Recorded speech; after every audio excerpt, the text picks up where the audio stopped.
Assalamualaikum warahmatullahi wabarakatuh. Salam sejahtera bagi kita semua.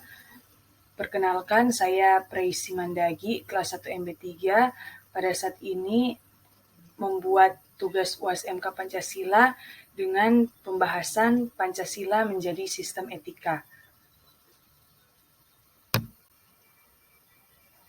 Topik pembahasan inti pada saat ini yaitu pengertian, sumber, dan dinamika.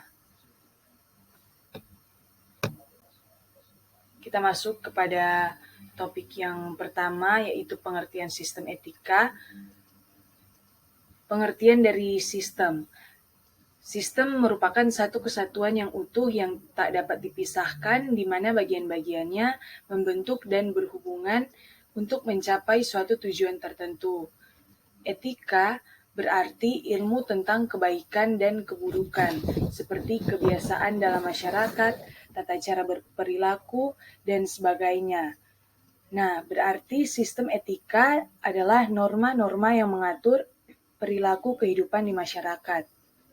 Dan dapat disimpulkan, Pancasila sebagai sistem etika, artinya Pancasila sebagai satu kesatuan yang utuh dan tidak dapat dipisahkan sebagai sumber tentang nilai kebaikan dan kebenaran yang berpedoman pada nilai-nilai yang terdapat pada kelima sila dalam Pancasila.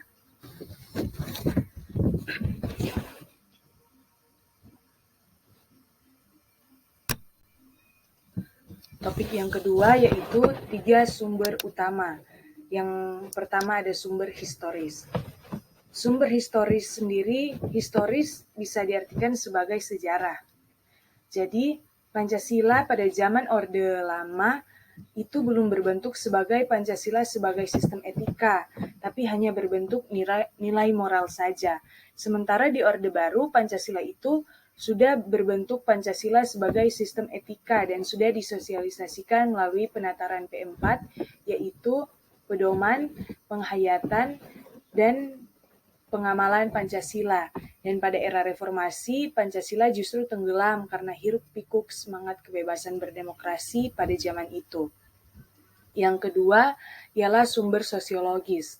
Sosiologis bisa diartikan sebagai kemasyarakatan atau lingkungan sekitar. Jadi artinya Pancasila berasal dari nilai budaya masyarakat pada zaman itu seperti adanya kebiasaan gotong royong di masyarakat Indonesia. Dan sumber yang terakhir yaitu sumber politis. Pancasila sebagai sistem etika menempati sebagai posisi tertinggi.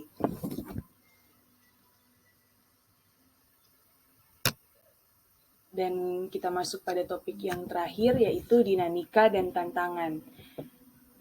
Dinamika dan tantangan ini sendiri terbagi pada 3 periode. Yang pertama ialah periode Orde Lama. Pada periode Orde Lama, pemilu dianggap liberal dan pemerintah bertindak secara otoriter. Hal ini dikarenakan banyak partai politik yang mengikuti pemilu ini, namun hanya 4 partai politik saja yang memenangkan pemilu tersebut. Dan yang kedua yaitu periode Orde Lama. Pancasila disosialisasikan berdasarkan penataran P4. Kenapa penataran P4 disebut sebagai dinamika dan tantangan? Karena itu berisi tentang sosialisasi nilai-nilai Pancasila. Sementara pada zaman itu pemerintahan justru jauh dari nilai-nilai Pancasila sehingga menyebabkan masyarakat tidak percaya lagi pada pemerintah. Dan periode yang terakhir yaitu periode reformasi. Di era ini Pancasila justru tenggelam karena hiruk pikuk kesenangan kebebasan berpolitik yang ada pada era reformasi tersebut, sehingga justru merupakan nilai-nilai moral yang ada pada Pancasila. Sekian pembahasan saya pada saat ini. Terima kasih atas waktunya, semoga bermanfaat.